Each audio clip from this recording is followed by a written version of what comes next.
I wish we met in very different times in my life, but still, I wish. Hey folks, how's it going? Last week we told you about upcoming fall and winter music festivals. Did you decide which you want to attend? We personally have some in mind, but we're still on it. As always, lots of things are happening. Music world is not an exception. New releases, new bands, new music videos, new things to complain about. The beginning of September, fall of 2016, brought us some hyped releases of this year. I'm not sure if that much people anticipated them, but a lot of people around me did. And if I be honest, some of that hype was a little bit too much and seemed like one without an actual reason for it. I personally was a little bit skeptical about all of this. This video is a review on one of these releases. London-based indie pop rock something outfit called Bastille just released their sophomore long play called Wild World. I sat down and forced myself to listen to this record, the normal version of it, not the complete version with 19 tracks, because it's just too fucking much, man. And I could blame my prejudiced opinion about Bastille or all the people calling themselves fans who were hyping this release so much, and a lot of different things. But listen, the thing is that I'm not the only one who have this opinion I'm about to present in this review. I know people who do think the same. Like, for example, part of the British music industry think the same. You'd say, but hey, did you see all the critics' ratings for this album? Enemy praise, but still, you don't know shit. I won't even start on all the ratings and Enemy, but let me just say that there's a reason why Bastille is such a loner band along all the other British bands. It reminds me of the 1975 and the hate they received, but with their sophomore LP, they actually morphed into this Coldplay-like. I hate them so much that I actually started to find good things in that band. And now, for example, they have a Mercury Prize nomination. Oh, and remember how Enemy claimed them to be worst band before, and now they're loved and adored by them. Exactly. Coming back to Bastille, I guess they are very talented people and they can do pretty great things. Like, I know a few huge hits from their debut, and they are good quality pop songs. So they might release something one day which is gonna be great throughout. But instead, now we have Wild World. Let's propagate the record because I don't really see the point in discussing every single track on thing. And there's a lot of tracks, so no, thank you. First, the music, the sound. It's actually pretty decent.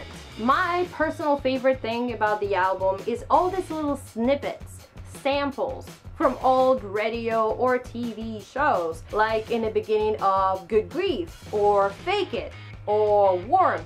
Then there's quite lovely spectre of instruments involved. I love the piercing synths and sometimes appearing cool guitar solos or riffs. All this combined, you can listen on Warmth again, for example. What I don't really like is when all the tracks on the album are like different flavors layered candy. The only flavor I like may be watermelon, but before getting there, I have to survive for strawberry, licorice, and fuck knows what else. This is all the Bastille tracks. In every single one, I can force myself to try to find my favorite, most decent part of the song. But there are also all these either cheesy or just boring moments along with this cool one. And this one good thing can't save the whole track. Why I compared Bastille to Candy as well. All of their songs are like a soundtrack of a weird modern Disney movie. We all do enjoy Disney movies, but for fuck's sake. I mean, if your fan base is 15 years old or less at heart, or in actual real life, I don't really know, it might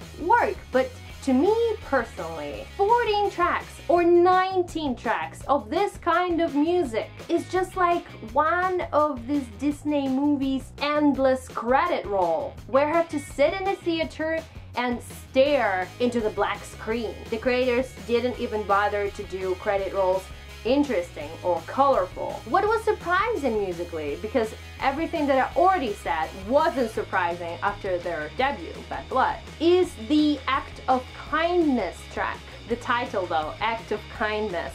What an irony, huh? Act of kindness for someone like me who was almost like, okay, really struggling throughout the whole listen. Act of Kindness from Bastille. Thank you, Bastille. Act of Kindness track with its heavier dance beats and a lot of Kavinsky's Night Call vibes.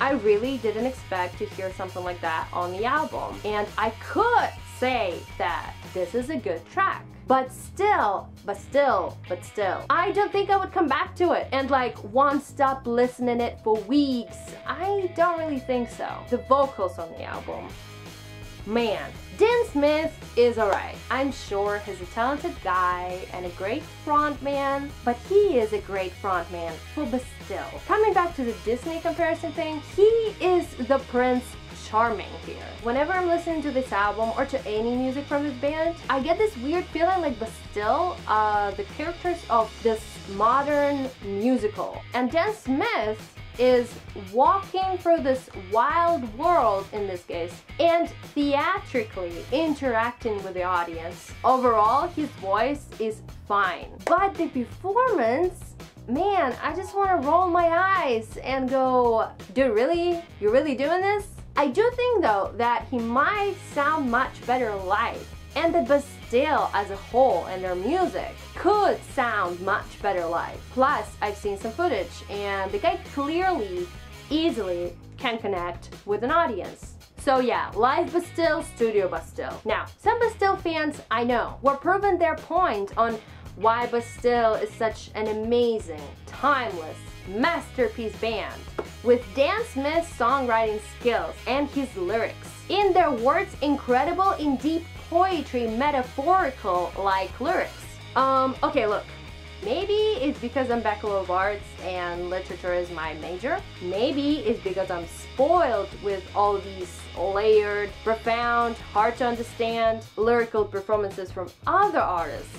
But the lyrics from Bastille don't fascinate me as much as other people. I can't guess where this love comes from. Basically, Bastille are famous for their happy sounding songs, where they sing about really sad, dark things. On this album, the example could be pretty much all the tracks, but like Good Grief, for example. Good Grief is a great example of this. And I just don't understand this concept. If this has some sort of deeper meaning behind, let me know. But now, I can't help it, but it just sounds really weird. Like when someone laughs hysterically during the funeral ceremony. I was quite excited to know that one of the tracks was partly inspired by In Cold Blood. I was waiting for some real dark shit, at least on this track, Four Walls. There is some eerie sounding synths, which changes its purpose during yet again annoying belted out chorus.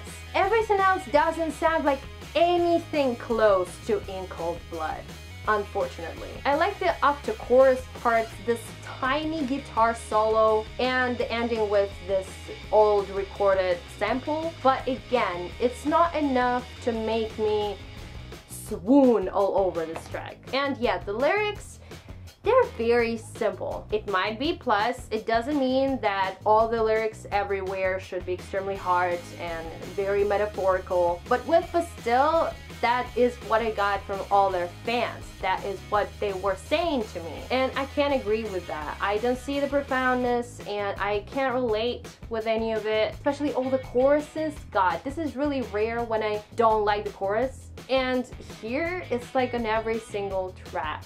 It's bad. If you're a fan of Bastille, this is probably the best existing record to date for you. If you're really into this huge sounding festival crowds choruses bands like Imagine Dragons or One Republic or The Script, this is gonna be in your music library for good long weeks. If you like alternative pop but this kind of alternative pop that pretends or pretended to be rock, then you might love this record. Everyone else, you might wanna give it a try. Never don't listen to something just because somebody told you so. But I bet in the end of this listening, if you'll come to an end, try the complete version with 19 tracks. You won't find yourself wanting to come back more than this one listening. Unfortunately. If you disagree, you're a fan, in the comments, and I'm not taking a piss of you right now, write down explicitly and impartially why do you think this record is good and what is good about this record exactly. We are really interested and will really appreciate your comments. Like and share this video, subscribe to our channel for more music album reviews. You can check some we did by clicking in the corner right here where you can find a special playlist. Now, let's hope that Bastille fanbase won't kill me and that Dan Smith won't haunt me in my dreams, trying to go all happy in cold blood like. Yeah guys, peace off.